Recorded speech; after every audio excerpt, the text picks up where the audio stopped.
Do you see what I see? Jangan lupa untuk subscribe, share, dan nyalakan lonceng notifikasinya sebagai bentuk dukungan kamu. Do you see what I see? Yakin gak mau dapetin t-shirt spesial kontributor keren ini? Selain cerita kamu bisa didengarkan oleh jutaan telinga, kamu juga bisa dapetin t-shirt keren ini hanya dengan mengirimkan cerita pengalaman horor kamu ke email podcast.ceritahoror@gmail.com. Kami tunggu.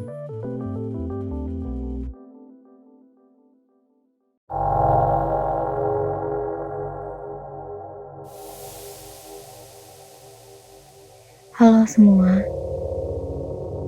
balik lagi dengan gue Milda. Kali ini gue akan menceritakan pengalaman mistis gue ketika mendaki ke Gunung Lawu di akhir Oktober tahun 2020 ini. Jadi planning gue ke Lawu itu rencana 3 hari 2 malam. Kan ada tanggal merah tuh ya, Maulid Nabi di akhir Oktober. Nah jadi sekitar itulah. Rabu malam gue berangkat sama teman-teman, ada sepupu gue juga. Kita berangkat dari Tangerang itu jam 11 malam. Satu mobil 7 orang, dan semuanya itu ikut naik juga. Di perjalanan menuju tol Karawang waktu itu, pas gue mau tidur, belum apa-apa gue udah ditampakin sama sosok yang tinggi banget, 2 meter lebih ada. Dia nyebrang dari jalan tol dengan pakaian yang panjang, putih, lusuh, nyebrang set gitu. halus banget nyebrangnya. Dan dia kaget, dia nengok ke gua. Saat itu gua langsung tutup mata, baca-baca. Jadi tuh dia kaget, gue juga kaget, tapi ya udah begitu ya, mau gimana, nggak mungkin dong gue cerita-cerita ke teman-teman udah lihat hal seperti itu. Jadi ya udah gue telan sendiri aja, gue simpan sendiri sampai akhirnya tiba di base camp Gunung Lawu itu sekitar jam 10 pagi. Di situ teman-teman gue istirahat dulu. Istirahat sampai jam 12 siang lah ya, makan, packing ulang, dan akhirnya kami tuh naik sekitar jam 1 siang. Naik jam 1 siang dengan debriefing sama petugas yang jaga Simaksi. Mereka bilang jangan ada yang ngecamp di pos 4. Pertama karena tempatnya sempit, takutnya gak akan muat, dan hari itu udah hampir full kuota juga. Mereka juga briefing trek dari pos 3 sampai trek dari pos 2 ke pos 3, dan trek dari 3 ke 4 serta 4 ke 5 itu lumayan curam. Jadi jangan kaget katanya. Berangkatlah kami bertujuh sekitar jam 1:30 siang setelah di briefing oleh petugas dari Simaksi. Persyaratannya tiket Simaksi 20.000 beserta identitas. Udah sih itu aja. Pas jalan, targetnya itu kita sebelum maghrib udah sampai di pos 3. Cuma banyak pendaki yang turun bilang kalau pos 3 itu udah rame, kayak pasar katanya. Dan kemungkinan kami gak akan dapat tempat juga. Akhirnya ngecamp lah kami di pos 2. Kebetulan sebelum maghrib udah sampai pos 2. Bermalam di pos 2 dengan 2 tenda. Malamnya itu gue pengen pipis sekitar jam 2 malam atau jam setengah 3 mau subuh ya.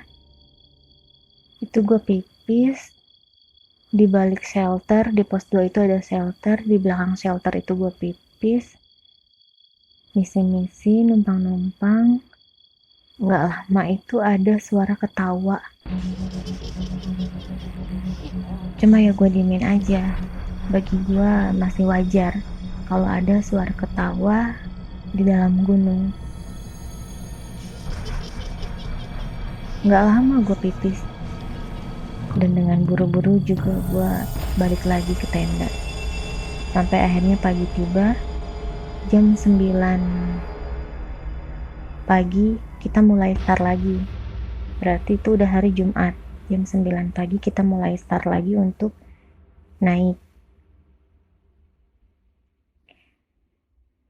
Sampailah kita di pos 3 itu sekitar jam 12 siang. Istirahat dulu, makan dulu, karena di situ ada warung juga. Nggak lama jam 1-nya lanjut lagi. Dan jam setengah 4 sore itu kita udah nyampe di pos 4. Cuma kami juga nggak mau kan yang namanya berlama-lama di pos 4, karena yang kalian tahu pos 4 di Gunung Lawu itu lumayan cukup banyak cerita kalau malam. Jam setengah 4 sore kami lanjut jalan lagi dari pos 4 menuju pos 5. Ingat, trek pos 4 ke pos 5 itu lumayan curam. Jadi kami agak kewalahan mendaki gunung sore itu. Dan sebelum sampai di pos 5, kami ketemu trek malam. Dari pos 4 ke pos 5 itu kurang lebih 3 jam. Tapi karena kami banyak istirahat, ya mau gak mau kami melalui trek malam. Akhirnya sebelum maghrib kami putuskan berhenti di pinggir jalur dan mulai mempersiapkan headlamp, juga briefing ulang karena ini sudah akan melalui trek malam gitu kan, bahwa nggak boleh ada yang kepisah dan juga harus rapat.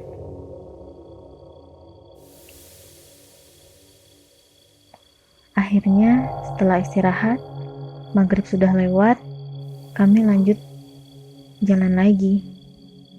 Di saat itu ada hal yang aneh yang gue rasain, dimana gue kira ada orang di belakang gue, which is itu suami gue juga kan ikut ya.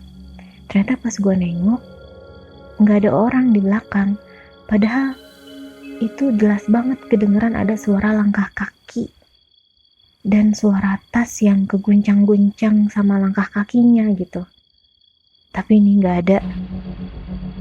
Akhirnya di situ gue panggil, gue teriak nama suami gue dan dia nyaut langsung saat itu juga. Gue diam di tempat sampai nunggu suami gue tuh muncul, karena kan kayak kepisah sama belokan gitu. Itu hal aneh yang gue alamin. Dan di trek malam itu juga suami gue ada cerita juga bahwa dia melihat wujud dari leher sampai bawah itu yang tingginya tinggi banget. Dia lihat di pinggir kiri jurang, karena kan sebelah kanan tuh yang pepohonan gitu, sebelah kiri jurang. Itu dia lihat tinggi banget. Dari dia lihat aja tuh dari leher sampai ke bawah jurang tuh masih belum kelihatan gitu kakinya. Baru lihat segitu dia udah nggak bisa berani natap lama-lama, dia langsung fokus lagi ke trek. Itu cerita dari suami gua ketika turun. Sampai akhirnya kami sampai di pos 5 itu sekitar jam 7 malam. Di situ gue udah mulai mual, badan gue udah mulai gak enak. Tapi gue segan untuk cerita ke anak-anak. Dan akhirnya anak-anak lanjut untuk terusin perjalanan malam itu ke pos yang namanya Gupakan Menjangan. Karena memang targetnya itu ya di situ, pos terakhir lah ya Gupakan Menjangan, yang mana itu juga merupakan salah satu batas vegetasi. Lanjut dari pos 5 ke pos Gupakan Menjangan jam 7 malam. Di situ ada beberapa tanjakan yang harus kami lalui, dan gak lama temen gue Arif nih minta break. Dia mau ganti baterai untuk headlamp katanya. Kita break di pinggir jalur, di trek yang agak menanjak.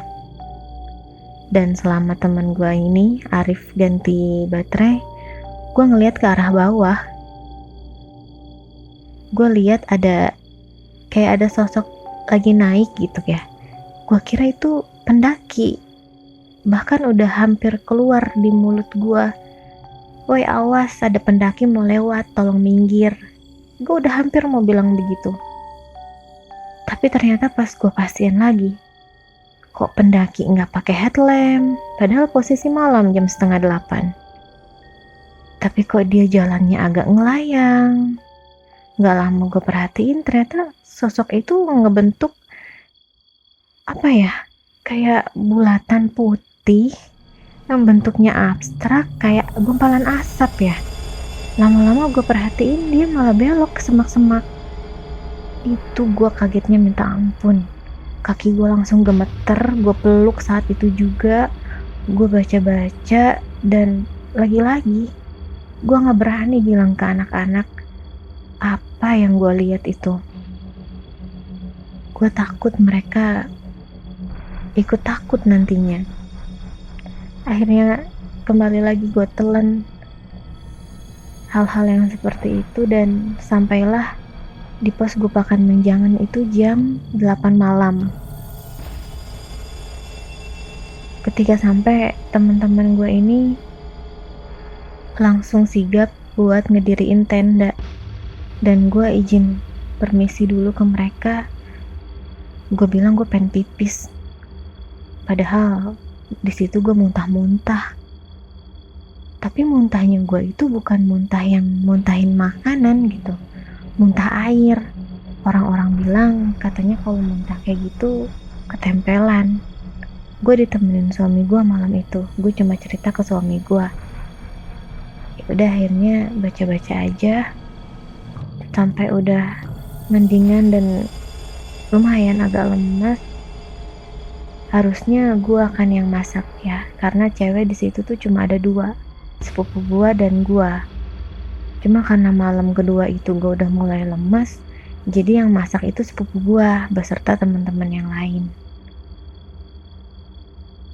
Gue merhatiin mereka masak dari dalam tenda, karena kan tendanya tuh kayak hadap-hadapan gitu ya, gue requestnya. Nah, sekitar jam 10 malam, sepupu gue ini yang cewek, dia ngeliat ke arah pepohonan sebelah kiri. Dia ngeliat kayak ada sosok bayangan putih katanya. Tapi dipastiin lagi sama temen gue kalau itu tuh bukan seperti apa yang dia lihat atau apa yang dia maksud. Itu awan katanya. Terus ya udah, gue juga nggak mau yang mencari-cari. Gue cuma mendengar percakapan mereka dari dalam tenda. Nggak lama gue lanjut tidur. Lagi-lagi jam 2 malam gue kebelet pipis. Sampai akhirnya gue bangunin suami gue buat minta temenin pipis. Setelah selesai dari pipis itu, nggak tahu kenapa fokus pandangan mata gue tuh ke arah pohon-pohon yang sebelah kiri. Yang tadi sepupu gue cerita dia melihat sesuatu atau bayangan putih gitu. Dan ya Allah, gue bingung jelasinnya gimana. Yang akhirnya gue ngelihat ke pohon-pohon itu, dan gue menangkap satu sosok tinggi, pakai baju jubah putih juga, tapi bentuk kepalanya itu segitiga dan mukanya kayak ikan pari.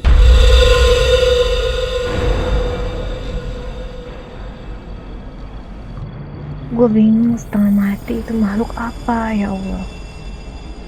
Cuma ya lagi-lagi gue cuma udah telan aja sendiri gitu ngeliat hal-hal seperti itu. Gue yang ya Allah, gue doa sebisa gue, dan gue buru-buru juga masuk tenda. Entah surat apa aja itu yang gue baca, sampai akhirnya subuh tiba dan kita rencana mau summit. Itu udah masuk Sabtu pagi.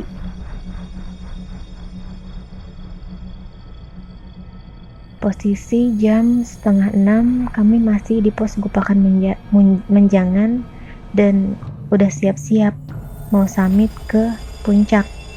Cuma untuk summit ke puncak itu katanya berangkat 2 jam karena masih harus melewati Hargo Dalam. Enggak, masih harus melewati pasar Bubrah atau pasar Dieng, terus Hargo Dalam, kemudian Hargo Dumilah. Start jam 5:30. Biasa ada break-breaknya juga. Setelah pasar Dieng dilewatin,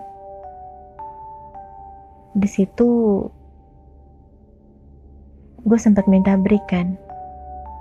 Udah mulai ada pohon-pohon cantigi di sana yang ukuran tingginya itu sedada gitu.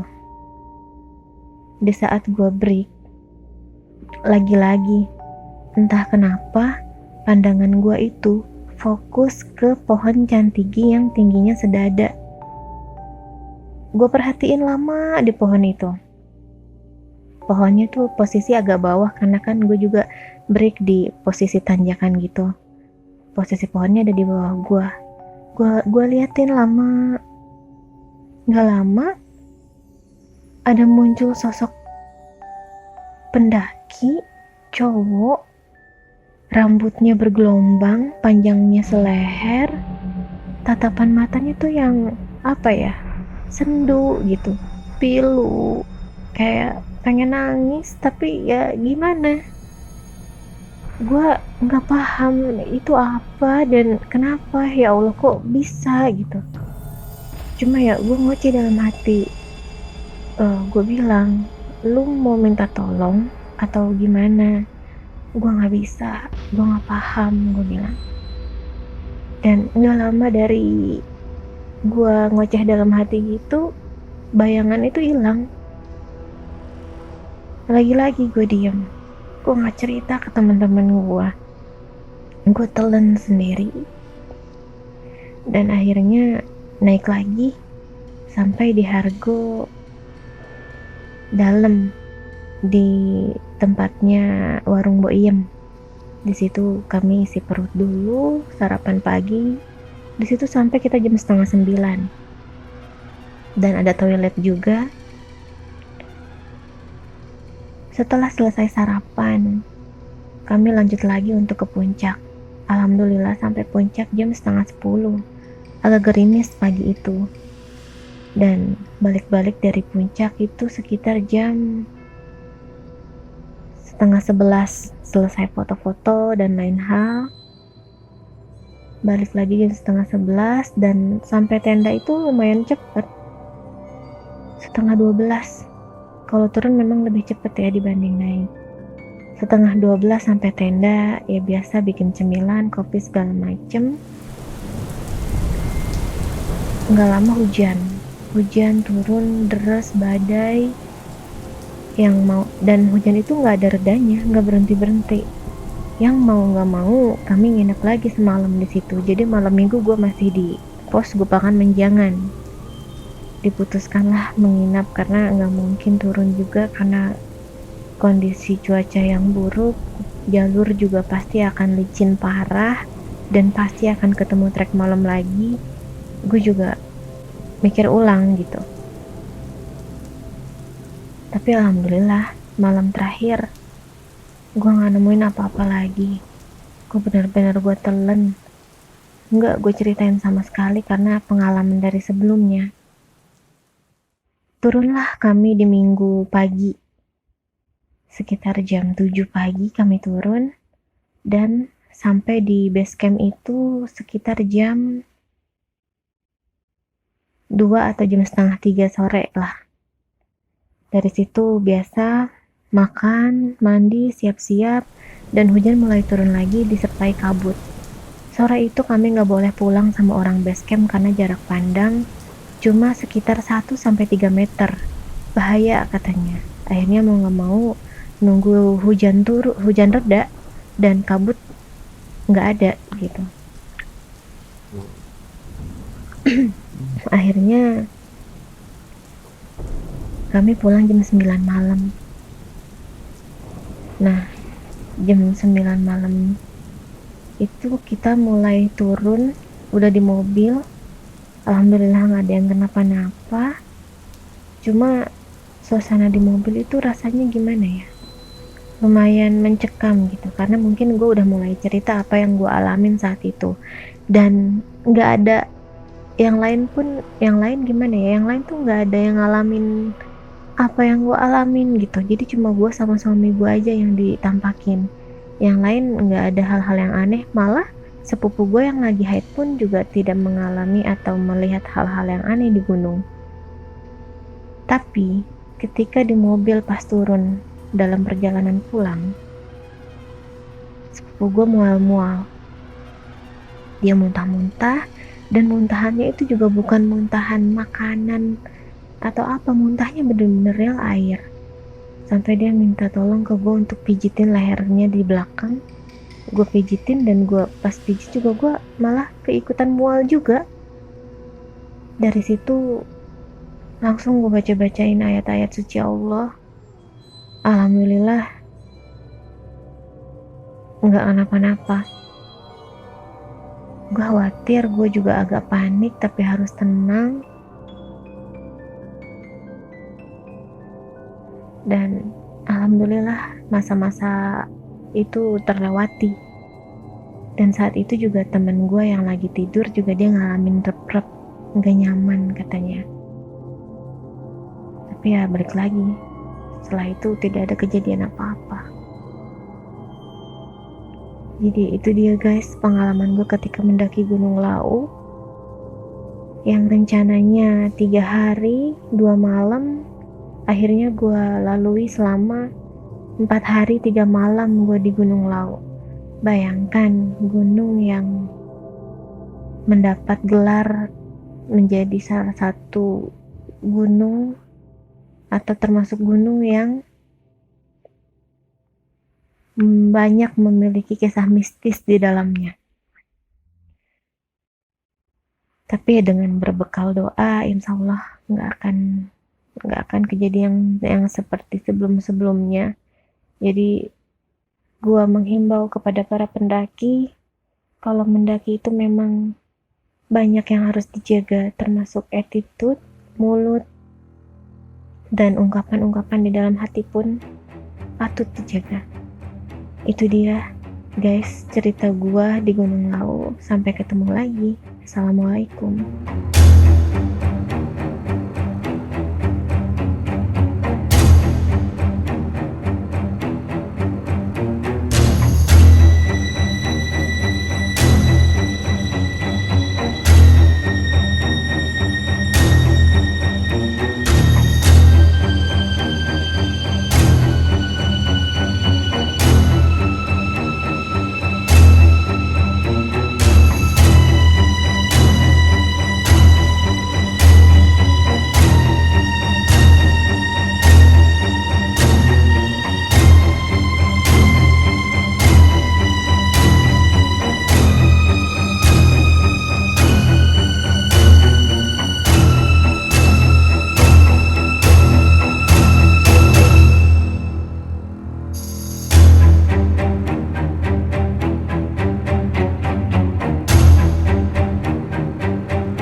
kamu juga punya pengalaman horor?